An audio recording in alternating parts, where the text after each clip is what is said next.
All right, welcome back everyone to another live stream. Appreciate you tuning in. Trades are going on, and many Laker fans are not happy that the Lakers are not a part of it. We got two of them so far in the past 24 hours now. One, of course, being the Keon Ellis and Deandre Ayton trade, one that the Lakers were linked to with both DeAndre Hunter and Keon Ellis, but did not end up being a part of. Obviously, DeAndre Hunter going to Sacramento. Let me pull up my screen for you guys to follow along with me. But DeAndre Hunter going to Sacramento, Keon Ellis going to Cleveland with former Laker Dennis Schroeder, and then the Bulls being a part of it as a third team to simply get Dario Saric and a couple second-round draft picks. That's one trade that the Lakers were again linked to via Keon Ellis and DeAndre Hunter. In my opinion, not one they should be too caught up about and not too mad that they weren't a part of. We heard about a lot of DeAndre Hunter stuff. Were the Lakers truly that involved? Were they not? Regardless, it does appear that they were linked to him and did have some form of trade discussion about him. Did they want the contract? Probably not. But were they maybe looking for tradable draft assets, trade assets in general? I think they might have been looking into that. Maybe not as much as earlier reports said they were again, but I think it's pretty interesting that they got a little bit involved for DeAndre Hunter, even maybe marginally at best. And I think it shows that they're trying to do a move around the edges, but obviously didn't see the upside with DeAndre Hunter. However, a few more people are a bit more angry about the Keon Ellis one. That's the guy the Lakers have been linked to for a couple of months now, dating all the way back to probably late November, early December, around that time frame. They liked him. I liked him. I think the fit would have been decent, but ultimately it wasn't quite there for them with what the Kings wanted for him. Ultimately trading for him without getting back a draft pick, not a first-round draft pick or a second-round draft pick, but they were able to offload a contract that they willingly gave to Dennis Schroeder, something that I think they obviously regret, had to get rid of Keon Ellis or include him in that trade simply to get rid of Schroeder and at the same time take back a not-so-great contract with DeAndre Hunter. So, not going to go too far in it on their standpoint and what the Kings may or may not be thinking. I don't think any of us know what they are thinking at this point, but that's the deal the Lakers did not get involved in, and I'm, again, not too mad about it, but some Laker fans are pretty down in the dumps in it. And then earlier today, we had another trade, a smaller trade even compared to that one, but we had the Hawks trading Bit Creechy to the Portland Trailblazers for Duop Reith and two future second-round draft picks. And the really wide fan perception on this one is that the Hawks made a pretty bad trade and Portland made a pretty good trade. The fact that Creechy is actually a pretty good role player, good three-point shooter, maybe not up to a 3-and-D two-way talent, not a 3-and-D two-way wing, but a guy that helps a team that is not a good three-point shooting team. They didn't get much for him, and yet another trade that, Laker fans look at and say, hey, if they can make a trade like that one, get a quality role player for basically nothing, why can't we? So, more kind of negativity coming from that with the Lakers fan base, fans not being happy. But it shows that there's some activity on the trade market. There are role players that are going for very cheap. I mean, we've seen it throughout the past couple of years now. First-round draft picks are incredibly hard to come by through a trade. You see guys like Trae Young be traded for simply salary filler, not even a second-round draft pick. And trades like this one, 2 second-round draft picks to kind of offload a player. Not a whole lot of trade assets, draft assets being included. So maybe the Lakers, given that they're very stingy with their draft picks, they don't want to trade their first-round draft pick. Might they be able to do a trade like this one? Hopefully. Maybe, maybe not. We'll have to wait and see for a couple more days here. But apparently it does happen to be a possibility. Regardless, again, they're very stingy with their assets, and in my opinion, that is going to limit their trade outlook and the trade market for them. Probably ruling out guys that we've heard plenty about. Everyone from Herb Jones, Trey Murphy, anyone like that, all the way up to a star player that's completely off the table in my opinion. Maybe at best we could get guys that might not include a first-round draft pick. I made a post earlier today regarding 4 guys that maybe could be on the the outside of their reach and maybe hopefully they could get without a first round draft pick, including guys that are on expiring deals like Ayodesumu, Ochai Agbaji, or on a good contract, but maybe not up to a first round draft pick, like a Najee Marshall or Sadiq Bey. Maybe at best they could get that. Maybe they couldn't. Who knows? That's up for debate here. But I don't really see them going after a big name target at this point. Don't see them even going after a high quality role player like a Herb Jones. So that might be what they're limited. Who knows? Again, maybe they go out and make a Luka Doncic kind of trade that we don't expect. No, not up to a player like that. They don't have the trade assets to get somebody like that. But simply a trade that we don't see coming. I don't think anyone thought or really wanted them to be linked to DeAndre Hunter, but that was kind of out of the blue. Maybe we get more of that this week. Whether they turn out to be true or not, I'm sure we will get rumors like that. But that's kind of where the Lakers are at this point. Seeing a couple of trades happen that they were even linked to via trade targets, Hunter and Keon Ellis, but are so far standing pat and much to the chagrin of many Laker fans. So let me know what you guys think about the trades that went down in the past day here. Do you think the Lakers maybe should have gotten involved either for Hunter, Keon Ellis, anybody else that got traded or maybe has not gotten traded yet? How do you feel about that, and how do you feel about the Lakers' trade outlook at this point?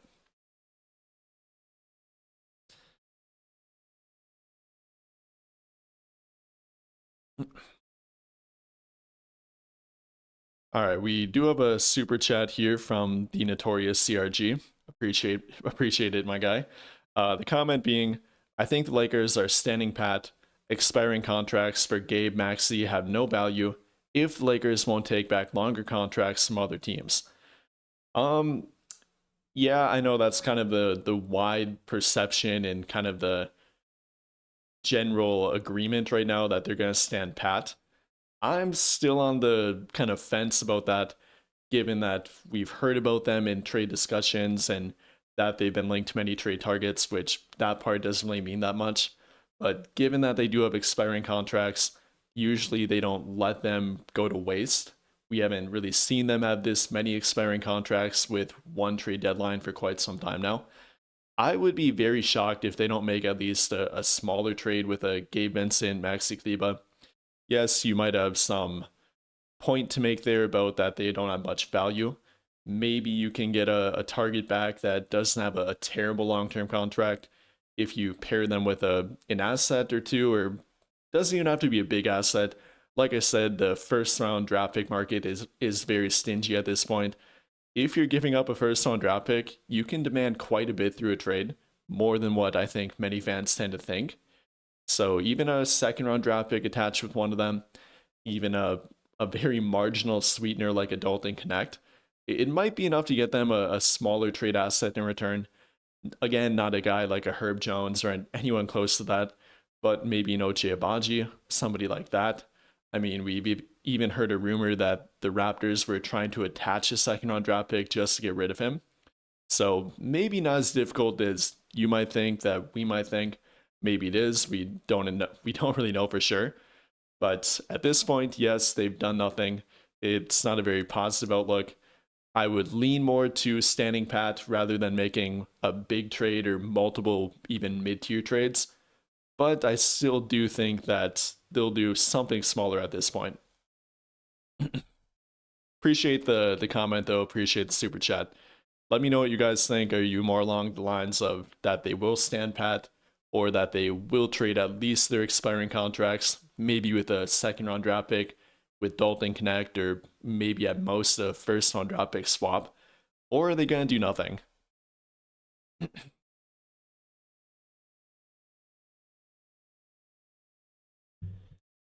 Actually, I do want to talk a little bit more about the trade targets I mentioned in this post.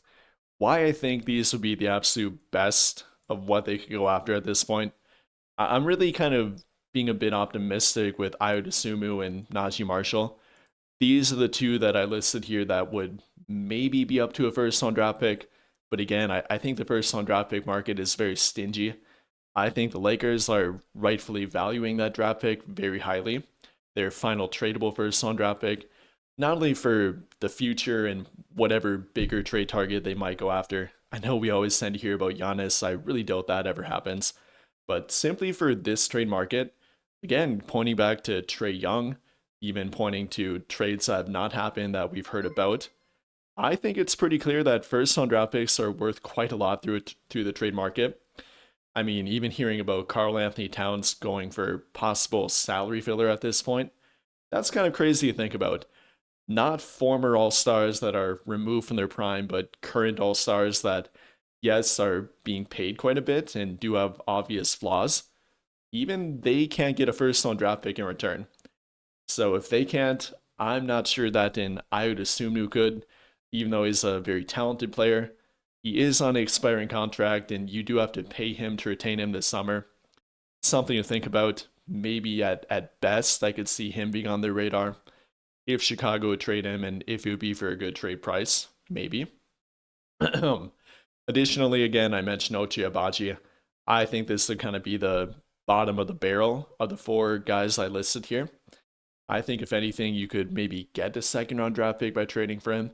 If you help Toronto get below the luxury tax, they're one of the teams that do tend to be fairly cheap and don't like to pay the luxury tax. Don't completely blame them, but if you're trying to win, and like they clearly are trying to, maybe you should pay a little more luxury tax. But regardless, we've heard about that. They don't want to pay the luxury tax. Maybe Ochai Agbaji, despite shooting terrible from the three-point line this season, could get back to last season where he shot about 40% from the three-point line. I'd take a chance in it, given that the Lakers are really asset hoarding at this point and stockpiling. This would be a move that doesn't cost them literally anything. Simply match the salary through a trade a guy like Dalton Knecht, then add in a third team to take on more expiring assets or expiring money through a trade. That could be an option for them. Maybe a slightly complicated one, but it could be an option for them. Or then going back to a guy that, again, is on that fence between first round draft pick, maybe not first round draft pick territory. I know the Mavericks would like to get a first round draft pick for Najee Marshall. And given that he is under a 2-year contract, that is a very good contract in my opinion. I mean, putting up 15-5, getting only paid $9 million this season, not bad contract value at all for him. So maybe they could. I doubt it though, with the current trade market, with the first round draft pick market. This would be another guy, apart from dealing with the Mavericks, that the Lakers or maybe a different team could get at a pretty good trade price. The Mavericks trying to be more of a seller at the trade deadline, according to reports. If they would trade Anthony Davis, I think they would immediately pull the plug, hold out Kyrie Irving, try to trade him this summer and not play him, let him fully get healthy. Completely build around Cooper Flag, try to lose more to get a better draft pick.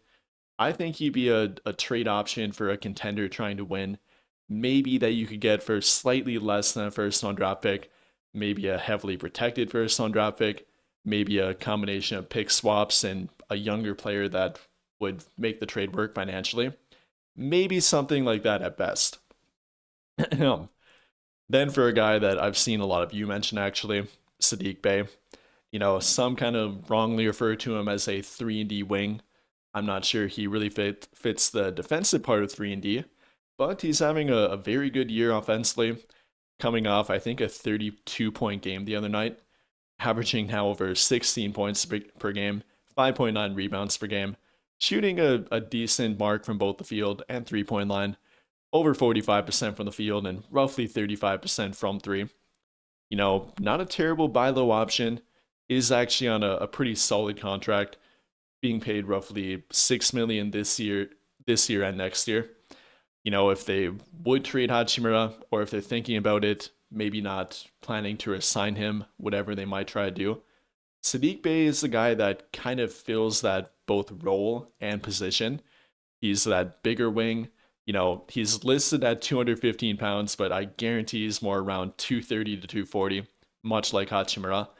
Is a pretty physical wing, pretty good rebounding wing, a guy that can score kind of like Hachimura, is a decent three-point shooter, definitely not up to par with what Rui is, but can do that, can score from the mid-range, can score around the rim. Might not be a terrible option, Definitely, again, wouldn't fit a 3 and D need that I think they desperately do need. But another guy that could be an option for less than a first round draft pick. Again, definitely not guaranteeing any player here, but these are a few options that kind of fit the Lakers' trade requirements per se. Like I kind of talked about here, if reports are true and, reports tend to kind of not be true about what the Lakers are planning to do or trying to do through trades.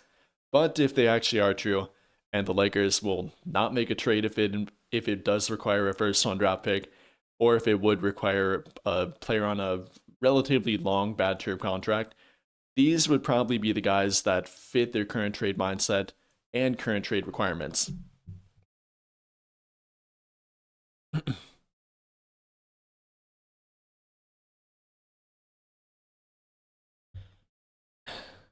All right, we got a follow up here from the notorious CRG. Appreciate the super chat.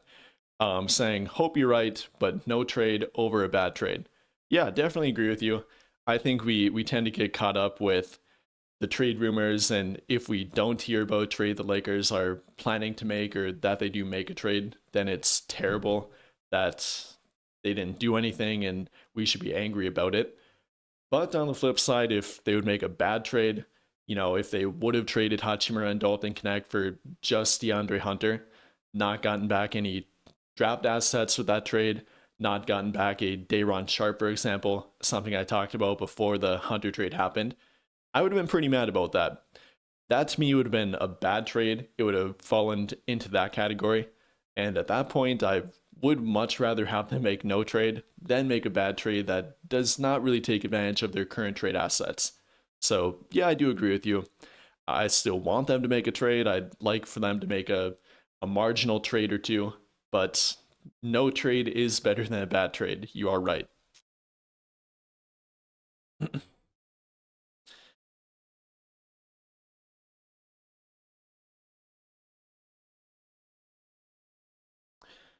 Go through a few of you guys' comments here.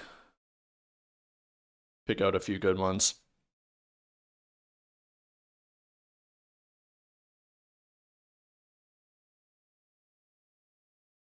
Yeah, you guys are definitely mentioning a lot of good trade targets. I'm seeing a Koro, Io DeSumo,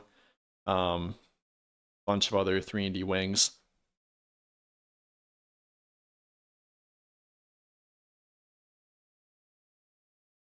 What about Ben Mathurin? I think Benedict Mathurin will get traded. The Indiana Pacers have made it very apparent that they don't want to pay him. He does happen to be under a 1 year contract, and even though he is hurt right now, they don't really want to play him. They don't want to pay him. They'd rather have a different team take on the contract and risk that might come with him. You know, maybe if the Pacers would want DeAndre Ayton, that could actually work in a trade, trading Ayton for Benedict Mathurin.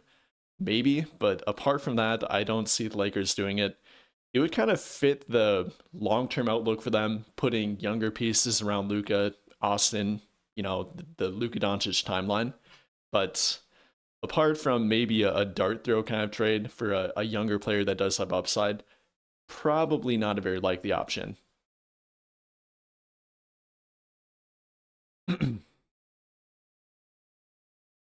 Yeah, there do happen to be trade rumors regarding Jeremy Sohan.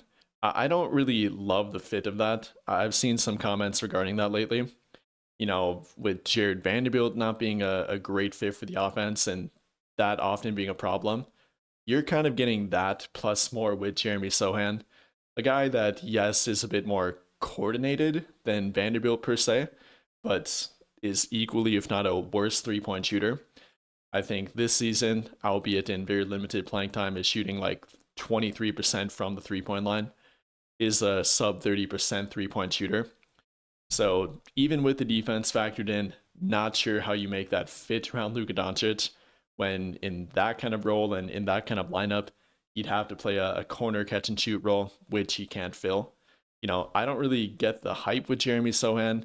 I like the athletic ability, the defensive ability, even the upside with him. But for this Lakers team and possibly having to give up a trade asset to get him, really not on my radar personally.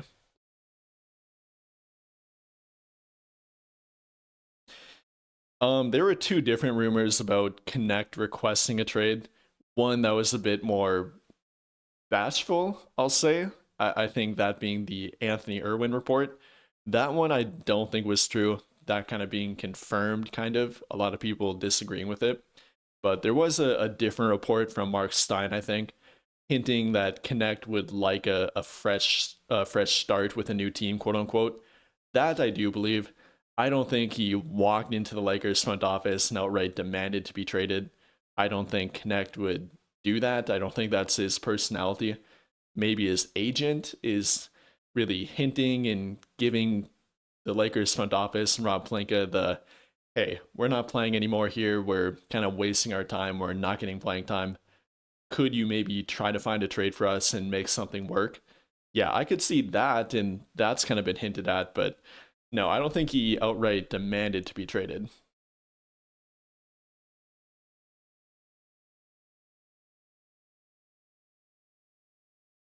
Yeah, I think the new owner does want to do something different. The word different is very broad here. I think he will slowly try to do different things with the Lakers' direction. He's slowly taking over the front office and making changes here and there. It's not a complete front office turnover, though. Jeannie Buss, Rob Pelinka, a bunch of the old staff in front office are still currently in charge and making the moves for their team, for better or worse. So Mark Walter maybe eventually will do some different stuff and kind of take control of that, but not quite yet.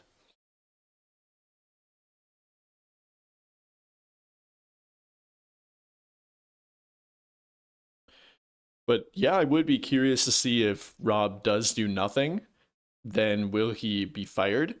You know, whether it was more Jeannie Buss who did it and maybe help Mark Walter get rid of Joey, Jesse Buss, and a bunch of that group, a bunch of their scouting department and other, you know, staff that was part of the old regime of Jeannie Buss and co. Who knows? But Rob Pelinka does seem to have some job security right now. We'll have to see how long that does last for, though.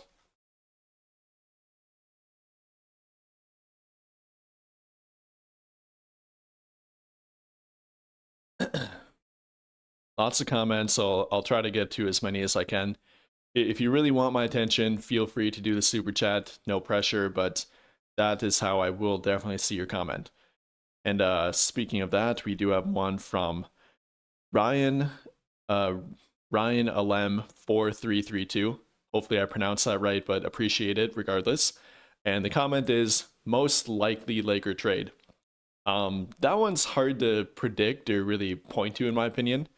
We heard about the DeAndre Hunter and Keon Ellis targets for them, just for them to be a part of a different trade.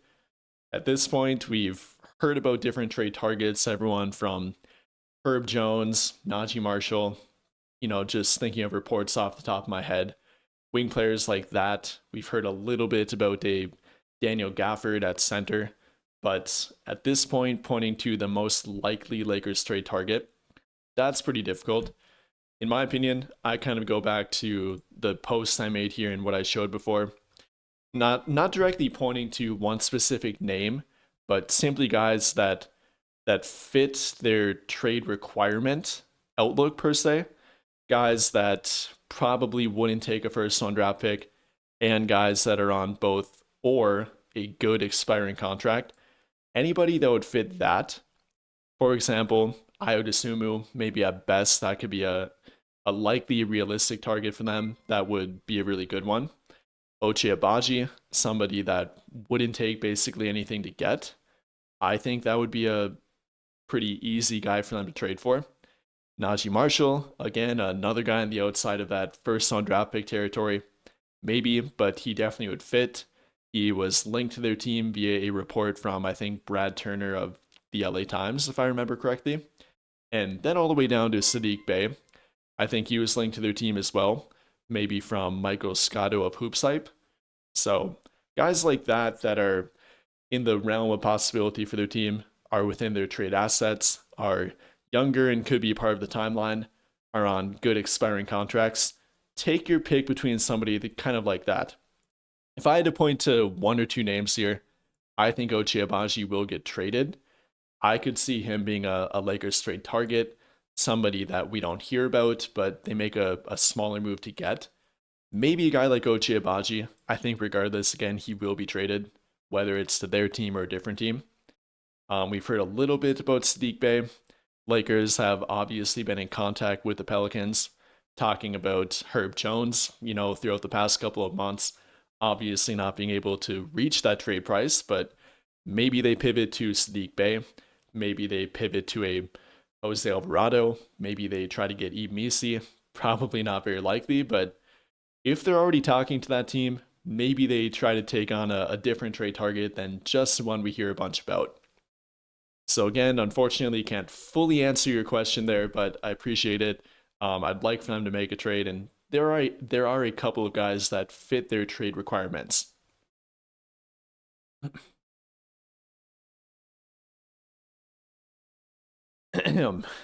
Yeah, that's actually a really interesting thing to think about. If you're not familiar with Mark Walter, not saying you who made the comment, the notorious CRG again, appreciate it. But Mark Walter, the Lakers' new owner, co-owner, the new majority owner of their team, is also the owner of the LA Dodgers. And if you're not a baseball fan, the talk in the major league is that they pretty much have no salary cap. You can put as much money to your team if you want to, and they have some really unique, for the lack of a better term, salary cap rules. They don't really have a salary cap. You can defer a bunch of money in the MLB, something that you cannot do in the NBA. So how will Mark Walter operate in a true salary cap league, or a more true salary cap league like the NBA? A team that, yes, you can go over the salary cap, but with the first apron, the second apron, it almost makes it not that advantageous to do it. Unlike the MLB, where he can put a bunch of money into it, and just from being a very wealthy owner that cares about his team and doesn't care about losing luxury tax money or anything like that, can make his team better than almost every other team just from money. He can't quite do that in the NBA. Yes, he's very wealthy. He can buy a very good staff. He can have good relationships and do all of that, but he can't necessarily buy a good team. So it will be interesting to watch that play out. Again, I don't think he's in full control right now. He's kind of taking it over slowly but surely, learning a little bit from Jeanie Buss. Maybe you don't want him to learn from Jeanie Buss and Rob Pelinka, but I think he is kind of sharing the responsibility with them, taking it over slowly, and we'll see that pan out over time. But yeah, I think you make a really interesting point there. It's a lot different than running the LA Dodgers, who definitely don't have a salary cap. All the moves they've made this summer, I won't go on a tangent about that, but yeah, they're by far the most bought team in the MLB compared to the NBA, where you can't do that.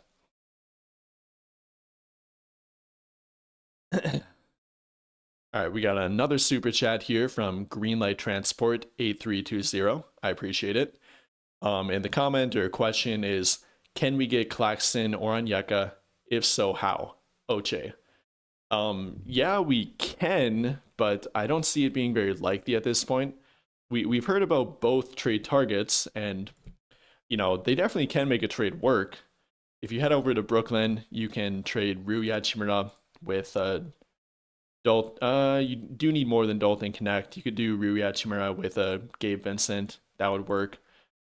At that point, do you have to throw in a first-round draft pick? Maybe, maybe not. Again, the trade market's been very stingy for first-round draft picks. Maybe you could do a protected first, given that you're giving up Rui Hachimura, who is a pretty decent valued expiring contract. Then with Gabe Vincent, who simply is an expiring contract. Excuse me. I don't view Claxton as a bad contract, but he does have a long-term contract. Would the Lakers want that? Do they view him as their long-term answer at center? Would they make a trade for him, given that they already have Deandre Ayton?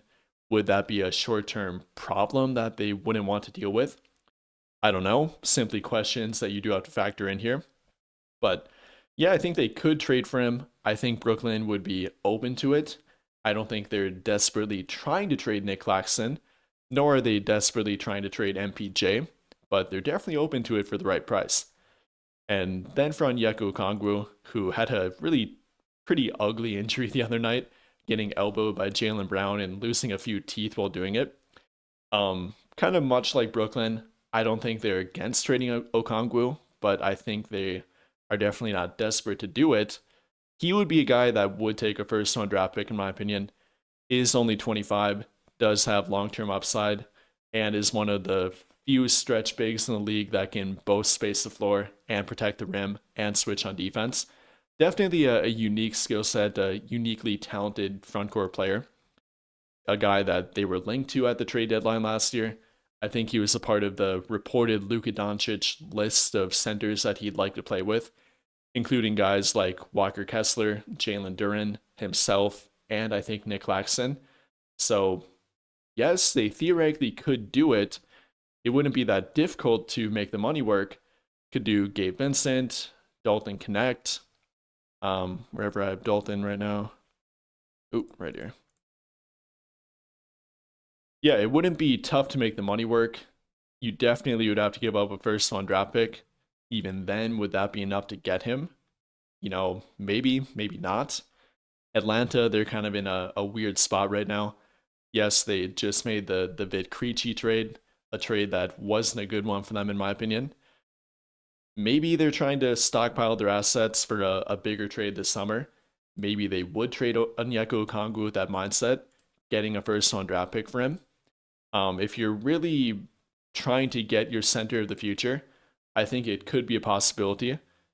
Probably not something they're actively looking at, in my opinion, but I guess you never know.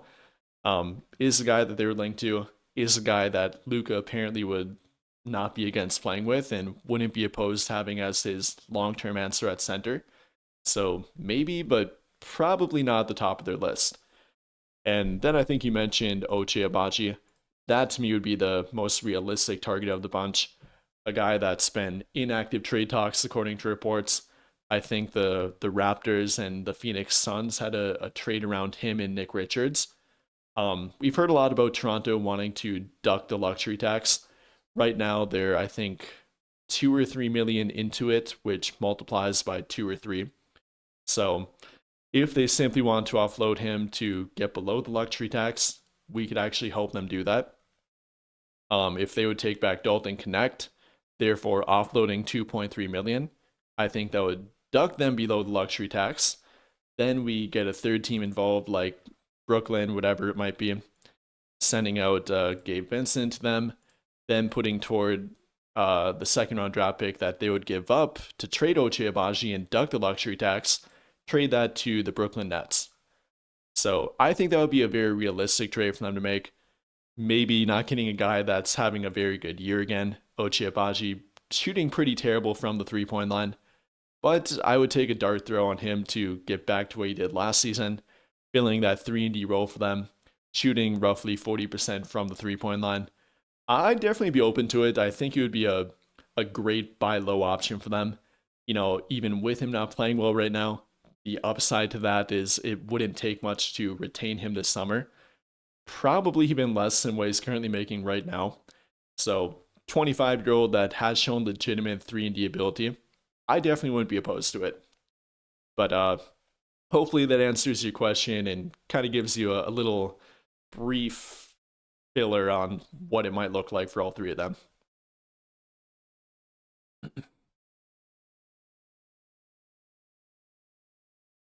Oh, and then you have another follow-up, again from Greenlight Transport. Hypothetical, Austin Reeves for Amen Thompson. Would do it straight up. That's a fun, I guess, hypothetical. I don't think maybe they would, maybe they wouldn't. The Rockets would do that. Amen Thompson is looking like a athletic defensive freak on the court. The downside to him is that he can't really shoot right now. Will he eventually add that to his game? Maybe, maybe not. They do need a point guard, which Austin can kind of be, but I think that's more of the trade that is simply a hypothetical that probably doesn't get talked about. Again, fun. It could theoretically address a few of each team's needs. The Rockets wanting a point guard and kind of needing one without Fred VanVleet. Lakers needing more athletic ability, more defensive upside, and more long-term upside on the wing. Yeah, you can make an argument for it, but probably don't see it happening. But fun idea regardless, though.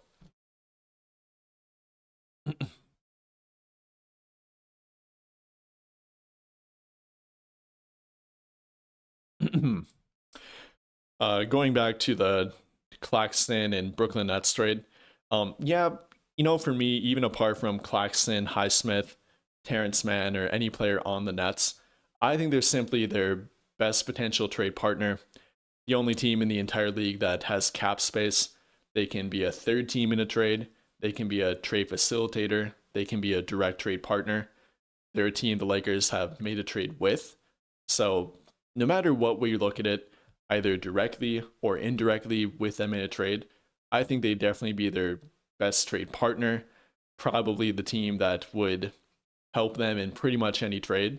So if the Lakers are going to make a trade, apart from a smaller Ochai Agbaji-ish type trade that I showed before, I would not be entirely shocked if the Nets are either their direct trade partner or their indirect trade partner. But yeah, Claxton would be fun. Not sure it happens, but maybe would be worth the first one draft pick. Maybe could be their long-term answer at center.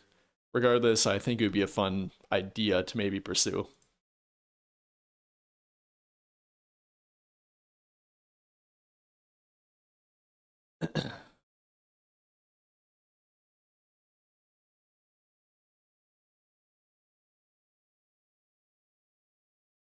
Javon Carter actually did get waived because of the Bulls being a part of that Keon Ellis and DeAndre Hunter trade.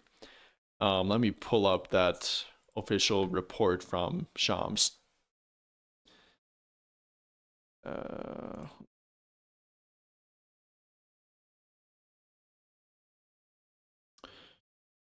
yeah, Javon Carter did get waived by the Bulls to create space for Dario Saric. Not really sure why they did that, but they did. Javon Carter really doesn't play that much at this point. Let me pull up his stats.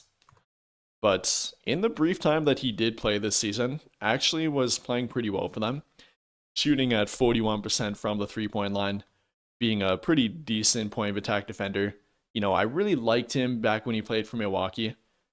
The year that he last played for them is what got him the contract that he just got waived from. Kind of like a Gabe Vincent, similar output, similar numbers to what Miami Gabe Vincent kind of was like. Decent scoring option for a backup or starting point guard in a pinch. Not really a true point guard, can bring the ball up and then more so kick it out and then play off the ball. But low turnover guy, good point of attack defender, efficient 3-point shooter. Yeah, if they would trade Gabe Vincent and have a roster spot open at that point, and they don't replace him with a backcourt player, I wouldn't be opposed to Javon Carter. Isn't beyond his prime, I guess, is 30, not too old. Again, in limited time this season, 23 games, 11 minutes per game, was shooting 41%. So that could be a potentially interesting buyout market candidate, even though he's already a free agent and got waived. Yeah, that wouldn't be a terrible option.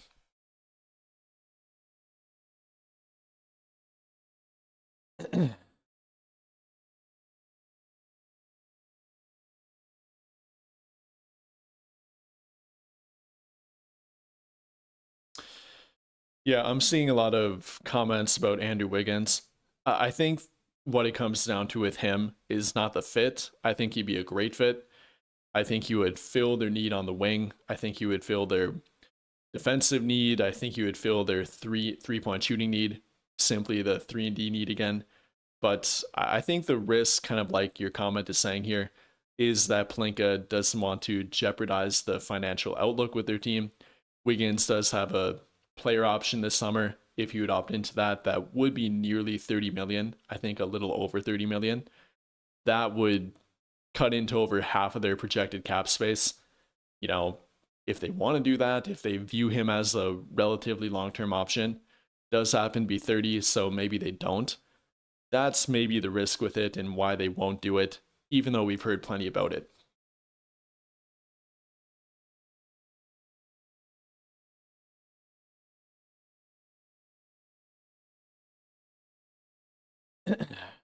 Try to get to a few more comments here.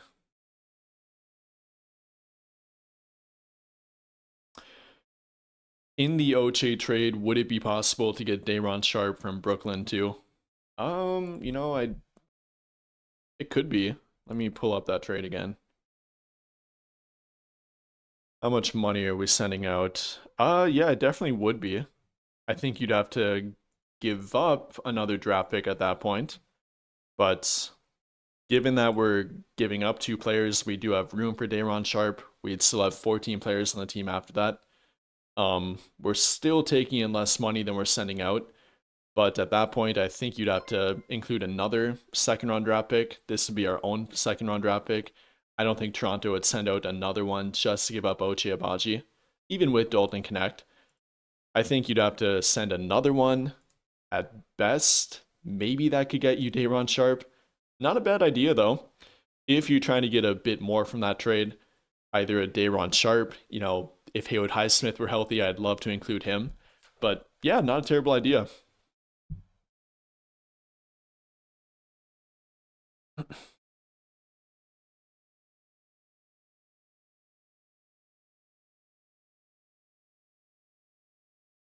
Yeah, I don't know about Giannis getting traded tonight, but something else I did want to point to is that a year ago today, following the Knicks or the Lakers playing the Knicks, getting that good win they had last year over the Knicks, Christie playing well, only to later that night be traded. It is the 1 year anniversary of Luka Doncic becoming a Laker, being traded unexpectedly, Nico Harrison making the move that eventually kind of fired. Excuse me. It is the anniversary of that trade, which coincidentally they are playing the Knicks again tonight in only roughly an hour and a half here. So maybe they make another similar kind of trade, not for Luka Doncic, but make another trade after they play and hopefully beat the Knicks. Yeah, maybe it could happen. I don't know if a different team like Bucks will trade Giannis, but who knows?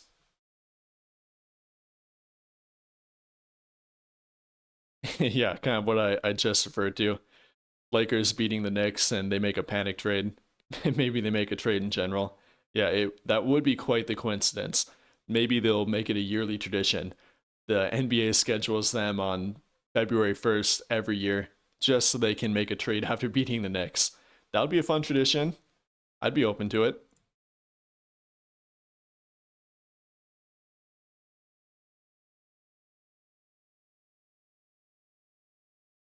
I'm not going to go in depth with this trade. I've talked a little bit about this one already in a couple of videos. Um, the negative part about that I don't really see Pelinka wanting to do, or the Lakers wanting to do in general, is that Patrick Williams does have that not so great contract, being paid 18 million per year until 2028-29. That would cut into their cap space. It would give them a contract that would be very difficult to trade again if they want to get off of it. I don't think he'd be a bad fit. He does kind of fit the 3D mold, but again, with the contract and them being very resistant to taking on contracts like that one, I don't see it being very likely, even if they would get the Sumu with him. I wouldn't be entirely opposed to it, but then again, I don't know what they're directly planning. I'd assume they have something kind of concrete planned for this summer and this off season. That, from what it looks like right now anyway, Pat Williams won't fit into.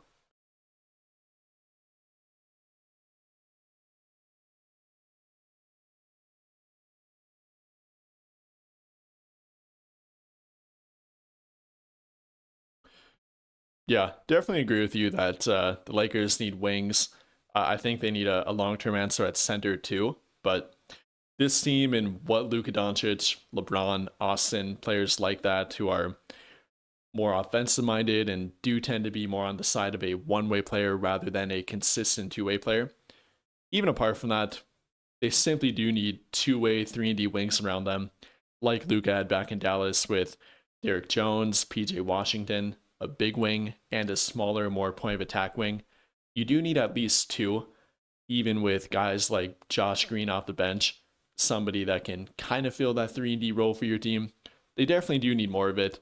A guy like Jake Arabia who can kind of fill the role for their team and has been pretty decent at times for them this season is definitely not enough.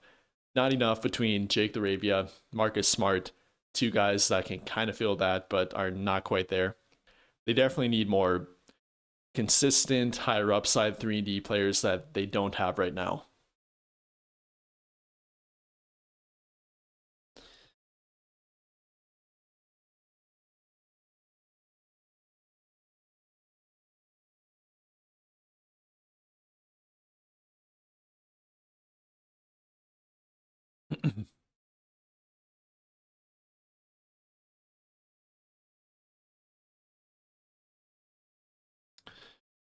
I'm not gonna go too deep into the specific names you mentioned here with Champagny and Isaac Okoro, but simply that kind of mindset of going after two smaller trade targets per se that do fit what they need with the 3 and D two-way wing outlook.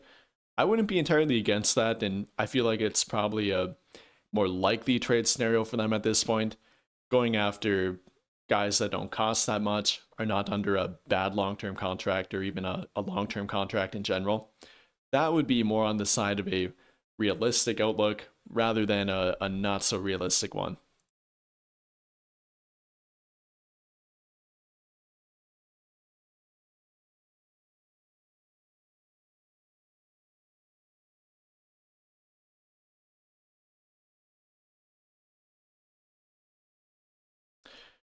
What do I think about John Collins?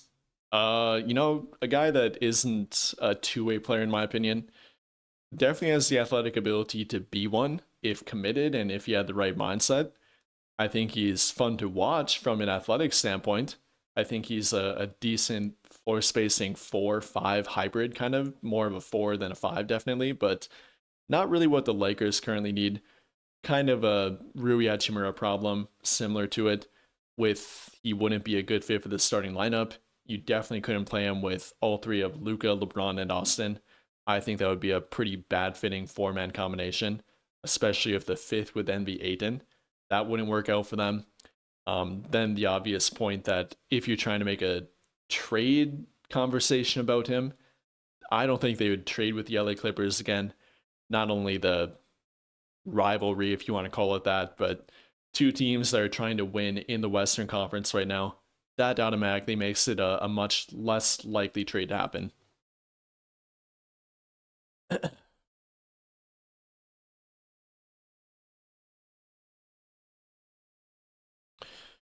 I looked into this one a little bit earlier today. Matisse Thybulle does happen to be hurt, unfortunately, without a timetable for return. Um, if he were healthy, I think it would be a viable option for them. Let me actually pull up the report here. Yeah, just roughly a week ago now on January 25th, Portland did announce that Matisse Thybulle remains out indefinitely. He is dealing with, I think, left knee patellar tendinopathy, something that was it Vincent or Vanderbilt dealt with, somebody on their team, and that can be a very difficult one to come back from. It's a very persistent injury that doesn't really go away with any one kind of modality or treatment. So unfortunately with Matisse Thybulle, a guy that was pretty durable for the first 5-ish years of his career, lately has been pretty injury prone.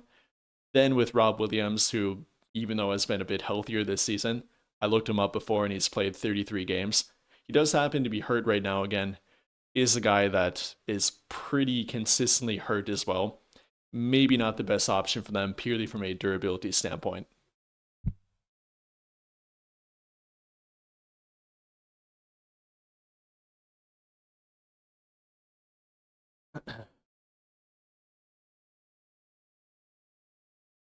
Get to a couple more comments and I'll wrap it up, but appreciate you guys tuning in. Hopefully you caught the early part of the live stream when I went over the recent trades I've been made with Keon Ellis, DeAndre Hunter, the Vit Krejci trade. Yeah, the Lakers unfortunately not a part of any trades yet. They were connected to two guys that got traded with Hunter and Ellis, but up until this point they have not made a trade. Maybe they're working in the shadows like usual to make a trade that we don't expect, make a trade that we don't really see coming, but ends up being a pretty good trade for them, like both the Luka Doncic and the Dorian Finney-Smith trade. hopefully they can do something replicable to that. Not at the level of the Luka trade, obviously, but simply up to a trade that we don't see coming. That does make their team better.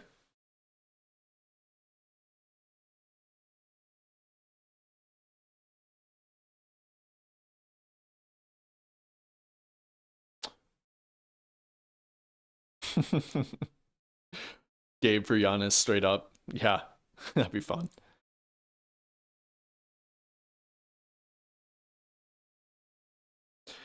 What happened to the Misi rumors? Did the Pelicans want too much? Um, yeah, I would probably think that would be what happened with it. I think the Pelicans in general are being a bit ridiculous with their trade prices. Obviously, they've had a hand in leaking the trade reports of wanting 3 first-round draft picks for Herb Jones, wanting 4 of them for Trey Murphy. Nobody's going to give them that. Like I said before about the trade market being very stingy for first-round draft picks, at best, I think they get 1 unprotected pick for Herb, and that's at best with him not playing too well. At best, I think they get 2 unprotected picks for Trey Murphy, and that's coming from somebody that really likes both Trey Murphy and Herb. I think that's definitely them being too bashful, or maybe not bashful, but rather demanding on the trade market. I think any team that calls them up and here's what they want for Trey Murphy, Herb, even Eve Misi, pretty shortly after hangs up the phone and says, yeah, we're good. We're not going to give up that much for them, even though we like them. Yeah, if I had to guess, that's probably the problem.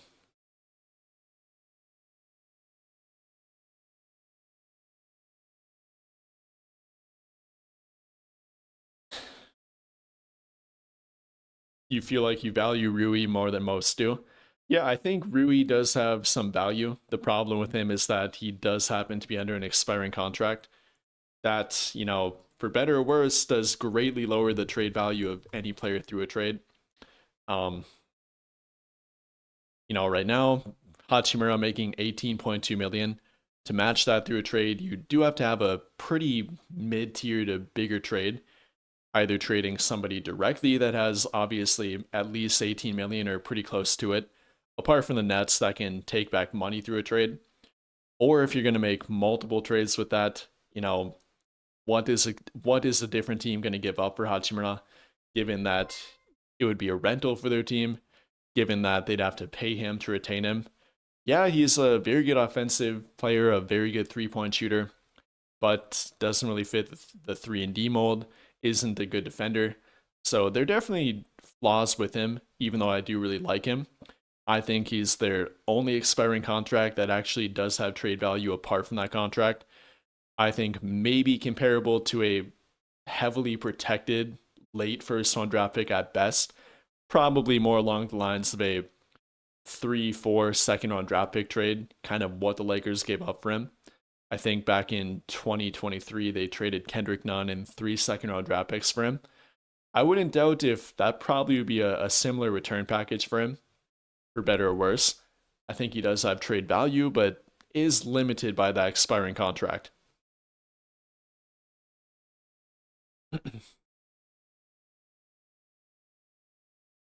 All right, we got another super chat here from the notorious CRG. I appreciate it. Any 6'6" and up high schoolers out there on Sports Illustrated covers that are sure shot Hall of Famers coming out this summer? I can't say I pay attention too much to the high school level. I do watch college NCAA basketball.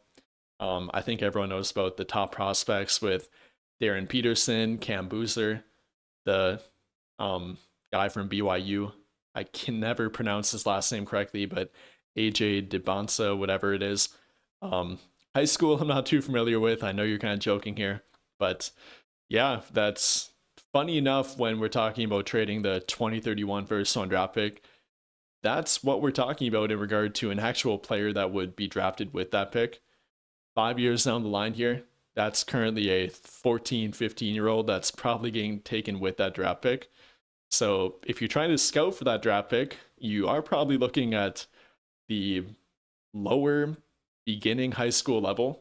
And funny enough, that's probably the joking the way to respond to that question. But yeah, at that point, you're looking at some pretty raw talent But I appreciate the super chat.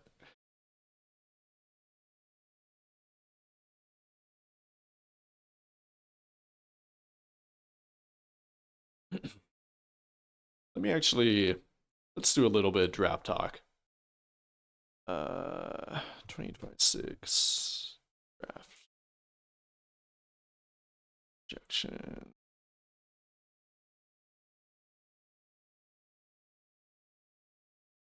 If you guys are, on the side of keeping the first round draft pick, the Lakers do currently own their 2026 first round draft pick, even though they cannot currently trade it.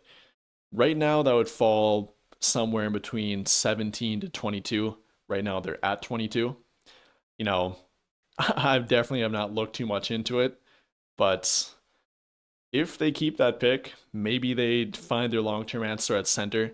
Right now, they're projected from Tankathon anyway to take Malachi Moreno, currently a freshman center at Kentucky. Maybe they try to draft a big. Maybe they try to get more wing depth, more two-way depth, whatever it might be. It could be an interesting route for them to take. Like I said, the current top three, which they won't have a part of, are Darren Peterson out of Kansas, excuse me, Cam Boozer out of Duke, and AJ DeBoncia out of BYU. So I doubt they'll be a part of that, but that's currently the draft outlook where they're currently at with their draft pick. I think they'll probably trade this pick as part of whatever big move or big trade they are ever so longingly trying to make this summer. Who knows if they'll actually do that or not? But I think they probably will trade it rather than keep it.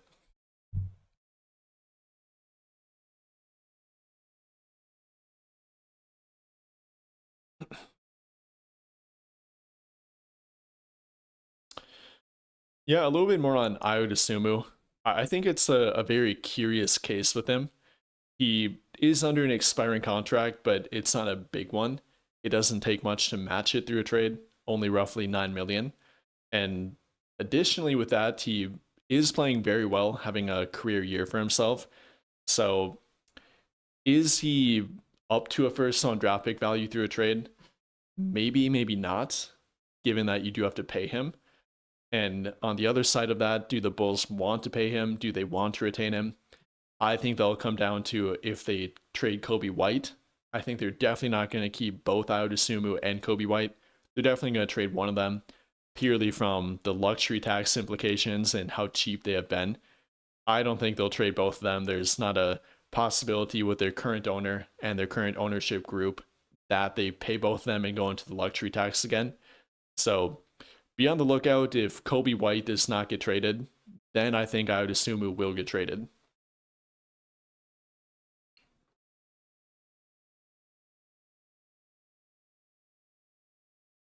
Yeah, I did see that you double super chatted there.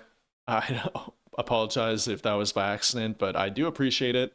I don't know how that happened, but I appreciate it.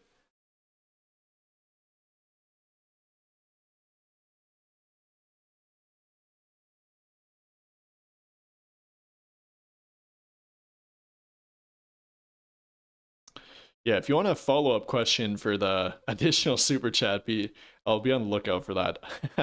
Hate that I did that to you, but I do appreciate it.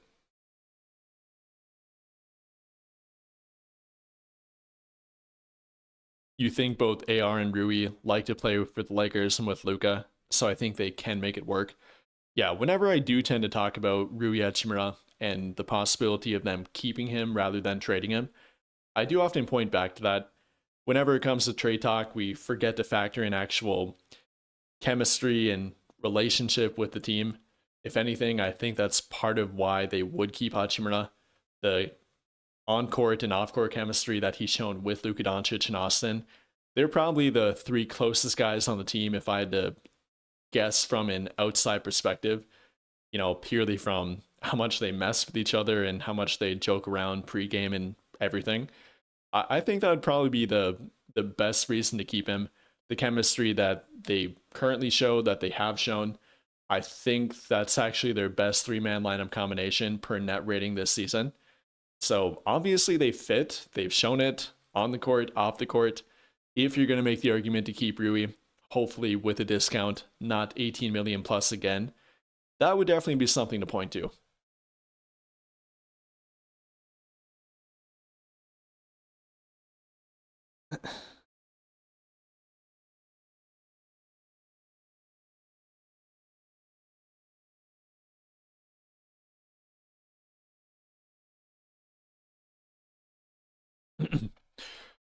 If you're not mistaken, the Lakers can afford to keep both Luka Reeves while having enough for a near max contract player. Yeah, with LeBron coming off the books, let me pull up the payroll back again. Yeah, in this coming off season, they're currently, even with the player option of Austin, which he obviously will not be opting into, even with the player option of both DeAndre Ayton and Marcus Smart, they're sitting at 108.5 million. The current salary cap is a little over 155. If that would go up, which it has every year for over half a decade now, probably it would go up to 160, 163 in that range.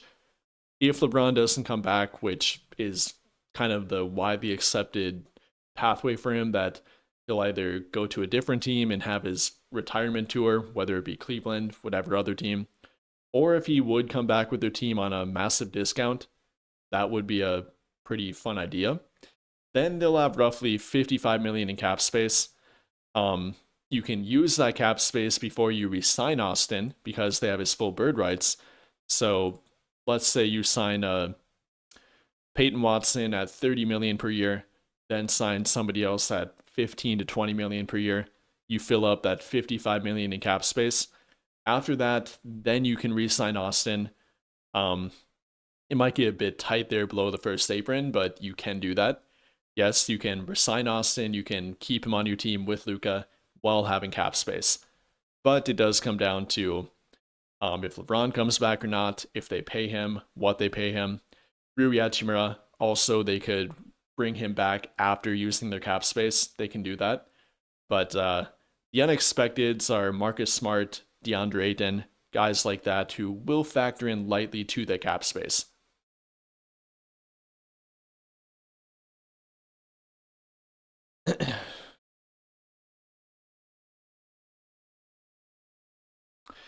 All right, here's a little follow up for you. Do I think that Luka, AR, Rui, Hayes, free agent is a viable post LeBron team? I kind of indirectly just answered that, but I'll go a little bit further with it. Yeah, I think the combination of Luka, Austin, and Rui, even with Jackson Hayes, has been a very good lineup combination for them. I actually might have the net ratings not too far away, so I can pull that up and we can have a detailed conversation. Maybe I don't have it. Um, Regardless, though, that's been a very good 4 3-man combination for them. I think it could be a post LeBron team kind of foundation for them to build off of. I'm not sure I'd call Jackson Hayes their long term answer at center in the starting lineup. I think he definitely could be their long term backup. I mean, the guy obviously loves playing with Luka. Luka likes playing with him.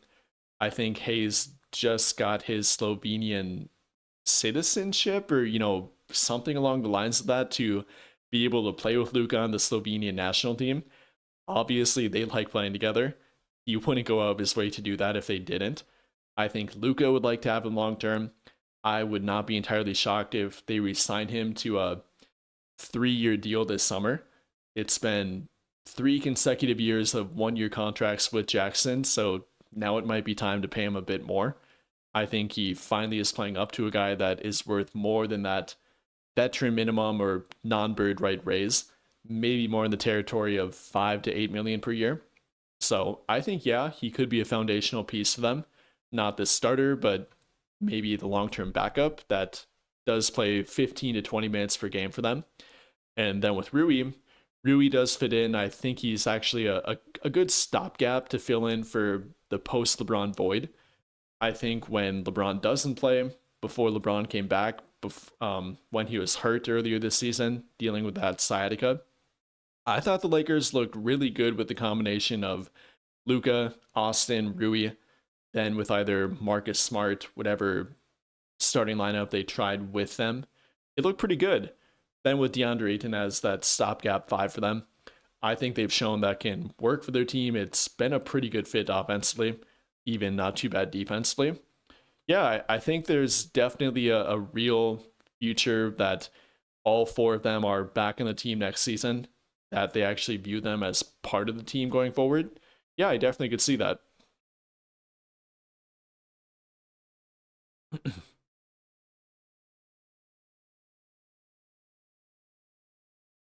Then you had a follow up to that. Is that at least a six seed? With a big free agent, even with that, that's only five guys in a 15-man roster. I think you could make a good team out of that if that big free agent would be Peyton Watson, a guy that is definitely on my radar. You could slot him into that, maybe then have Rui come off the bench or whatever combination you want to take. I think that could definitely fit. If you have good 3D talent around them, have another good starting level center, then to have Hayes as your primary backup, filling the role that he currently is, I think that definitely could work. I think you could actually come pretty close to replicating a 24 post deadline Mavericks team built around that. Hayes kind of being the backup center, like either Derek Lively or Daniel Gafford being one part of that. A guy like Peyton Watson being their even better version of PJ Washington, kind of. The big wing that can both offer some rim protection, rebounding, and perimeter defense with the ability to score 15 to 20 points per game. I think that would be a good foundational piece. I think off of that, they definitely could be a top six seed. Just my opinion, but yeah, I think they could.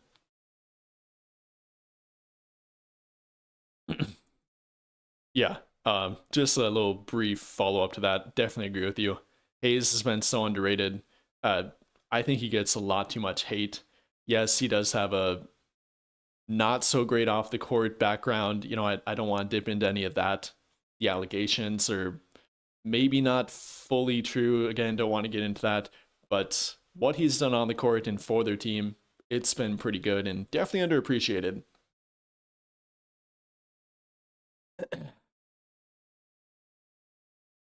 All right, couple more questions and I will wrap it up. I do appreciate all of you that tuned in. Hopefully you enjoyed the live stream. Hopefully I got to answer your question. So genuinely appreciate it, but we'll do a couple more.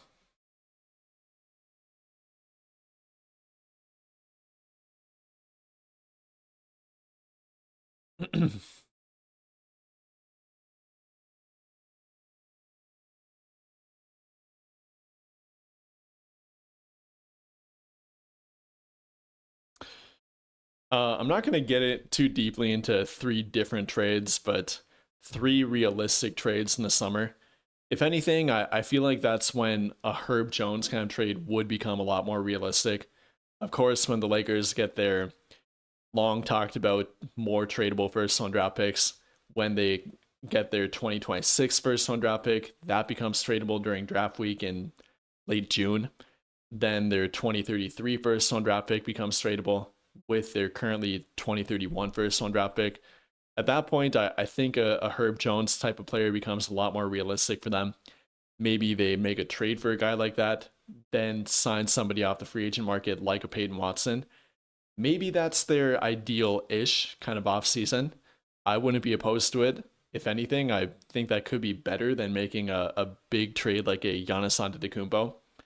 I don't think that's very realistic to begin with. I know everyone tends to think when they hear about the Lakers are preserving their financial flexibility, trying to make a big trade, quote unquote, or saving their cap space to sign a bigger free agent. Immediately the names go to Giannis Antetokounmpo, Nikola Jokic in 2027, so on and so forth.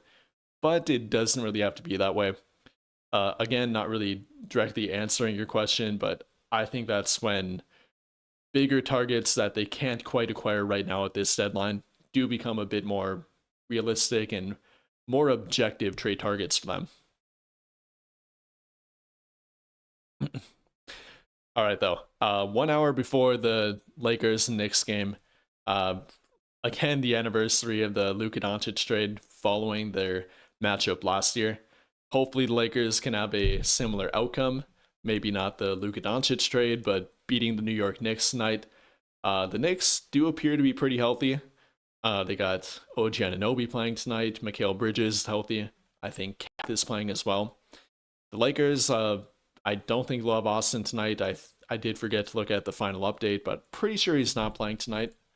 Let me get one final confirmation on that. Yeah, Austin is officially a game time decision tonight per Dave McMenamin. Has not been given a official ruling, but maybe Austin Reeves plays tonight. If he does, it'll probably be 15 to 20 minutes at the absolute most. Regardless, anytime the Lakers come to Madison Square Garden, it's going to be a huge matchup. I think the ticket price is there at an all-time high for the regular season. I think the get-in price is something like $400. So, hey, if you're going to the game tonight, you're coughing up quite a lot of money. But hopefully it's a good one. Hopefully Lakers win like they did last year. Hopefully post-game they make another good trade. It won't be a big trade, but hopefully we get a similar outcome. Regardless, though, appreciate you guys tuning in. Appreciate you guys that continue to watch live streams. There's not a lot of you that do, but genuinely appreciate all of you that consistently do tune in. I'll keep doing more of them. Probably more pre-game in the future. Post-game here and there I'll continue to do as well. But yeah, that's what we got on the radar tonight. T-minus 1 hour-ish for the Lakers matchup.